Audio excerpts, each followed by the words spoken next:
গুৱাহাটীৰ ফ্লাইঅভাৰ বিলাকৰ তলত এদিনত কিমান বিক্ৰী হয়?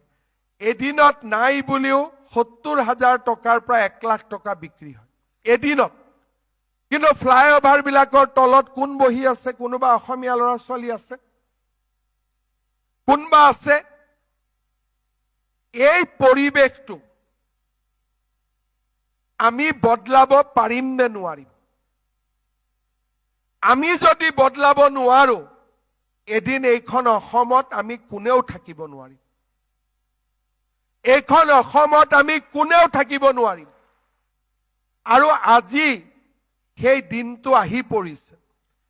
গুৱাহাটীত যিমান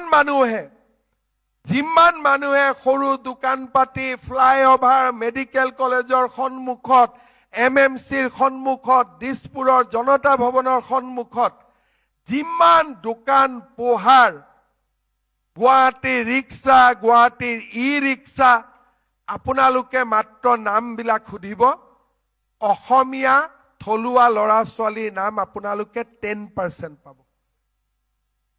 যদি ৰাজ্যৰ ৰাজধানীখনকে আমি বেলেগক এৰি দিলো, আমাৰ বাবে কি বাকী থাকিব? আজি যে গুৱাহাটীত গণ্ডগোল হয় কেতিয়াবা, বিজেপি চৰকাৰ, এই নাগৰিকত্ব সংশোধন, যিমান মানুহে শংকৰদেৱ কলাক্ষেত্ৰ ভাঙিব গুচি যায়, সেইবোৰতো অসমীয়া ল'ৰা ছোৱালী নহয়। কাৰণ আমাৰ ল'ৰা ছোৱালীয়েতো কলাক্ষেত্ৰ ভাঙিব নোৱাৰে। তাৰ মানে কি?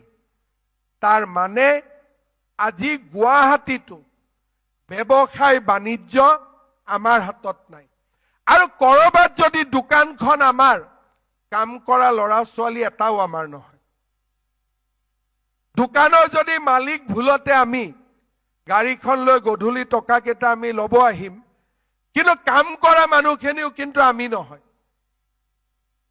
আজি আমাৰ জাতিটোৱে মমডাল জ্বলি জ্বলি এসময়ত লাজ পাইহি নাই, নুমাব অৱস্থা হয়। আজি আমাৰ জাতিটোৱে জ্বলি জ্বলি জ্বলি জ্বলি এতিয়া মমডালত ইমান বাকী আছে। কিয়?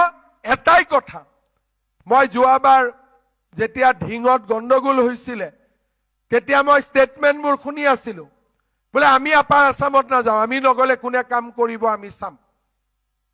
ইমান ডাঙৰ জাতিটোক প্ৰত্যাহ্বান জনাই ইমান ডাঙৰ চেলেঞ্জ দিয়াৰ সাহস ক'ৰ পৰা আহিলে? কাৰণ তেওঁলোকৰ মূৰত সোমাই গ'ল যে অসমীয়া ল'ৰা ছোৱালী আৰু কাম নকৰে।